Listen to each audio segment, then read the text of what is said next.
It's an old, all-purpose, prescription-free medicine for healing your heart and soothing your mind. Nonetheless, it's unlikely that you can find it in a pharmacy. Today, I'd like to introduce you Raki, otherwise known as lion's milk, which is a traditional Turkish alcoholic drink, which is made of twice distilled grape and aniseed. It is called lion's milk because first, its color is white, it looks like milk, and second, lion is a metaphor for strong, courageous man. So it means it's a drink for strong people. Raki is a serious business. Wow, it's your birthday? Let's go celebrate it tonight and drink Raki. You got a promotion. Okay, we should celebrate it with Raki. Oh man, I'm sorry that you guys just break up.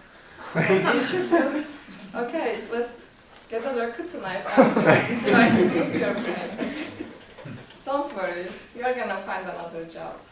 Like, I have a bottle of Raki. So in any occasion, you can drink Raki, but you can't drink Raki with anyone, anywhere, or anytime. So those variables are dependent on some unspoken codes that I'm gonna talk about today. First, you need three things for drinking Raki: people, table, and of course Raki. Main key is the people. You should find a company for drinking Raki. Raki cannot be drunk alone. For different occasions, you can have different companies. If you're gonna celebrate something, you can find like 6, 10, up to 20 people of your friends from your family, go to a place somewhere like taverna with a live music background, and that Raki-filled night will end up people dancing on the chairs and tables. But if the Raki gathering is for a heart matter, then this time it should be an intimate scene. Only 2 or 4 people, close friends, is enough. A light music at the background and the conversation is the focus. Those such nights turns out to be a group therapy sessions. Your friends just tell you about their troubles, his or her, like what is he dealing with, and you offer your own wisdom to him or her. That's why we call Raki table usually çilingir sofrası, which is translated exactly like locksmith's table, because Raki has that mysterious power to open up even the most reserved person. In the end of the night, they're gonna talk. So, you have your company, you have your friends and family. Second point, you need a table. Raki is not a joy drink, guys. You cannot drink it in a club or bar. You have to have a table for it. And that Raki table usually gathers around 7:30 p.m. and goes along all the night until after midnight. And it's usually served with seafood or mezes, which are Turkish hot or cold hors d'oeuvres, small hors d'oeuvres. But the aim of the meze here is not make your stomach full, but just dampen the effect of strong spirit. Oh, did I tell you that it has 45% alcohol? Yeah, so you have to have food, it's strong. But instead of harmony of the mezes, it's usually the variety, which is more important. So in a usual traditional Raki table, you can find more than dozens of meze, but if you don't have the opportunity to prepare that rich table, only 2 things you need. First is white feta cheese, and second, yellow melon. As long as you have those things, your table is ready. You have your friends, you have your table, of course you need Raki, right? So, I'll tell you how to prepare your ideal glass of Raki. So you need to have this special tin highball glass, which we call it as kade, and you have your Raki.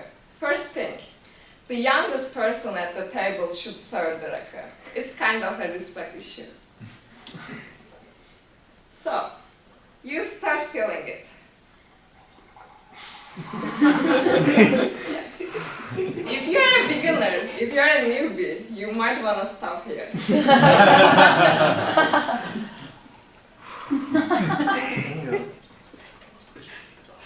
50-50 is the most common and the usual thing. But if you think that you are a lion, you can go up to 65%. Go for it. And then you add water on top of it. Yeah, now it looks like a... And then you put some ice. My ice are already melted, but yeah, some ice. So, is the order have to be like that way? Yes, that has to be that order. Why? In the end, it's gonna all mix? No, there is a whole science behind it.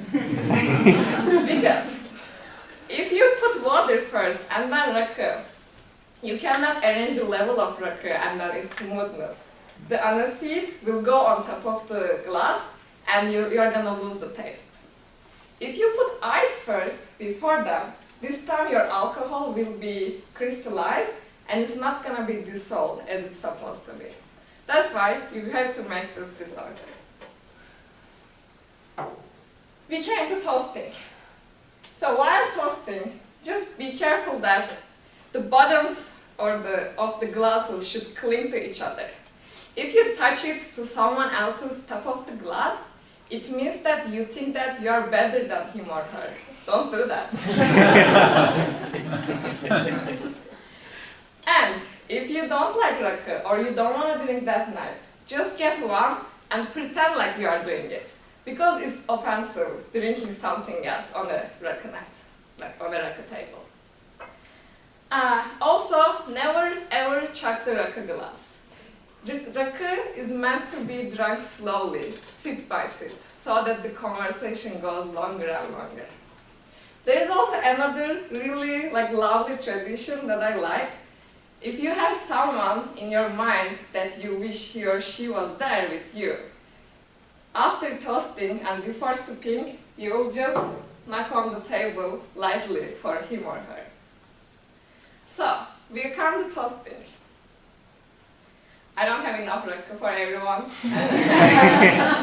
So, you'll just get your cheese or melon, and then would you pretend like toasting with me? To all of your health. Just smell that mesmerizing aniseed and get your soup. Şerefe guys.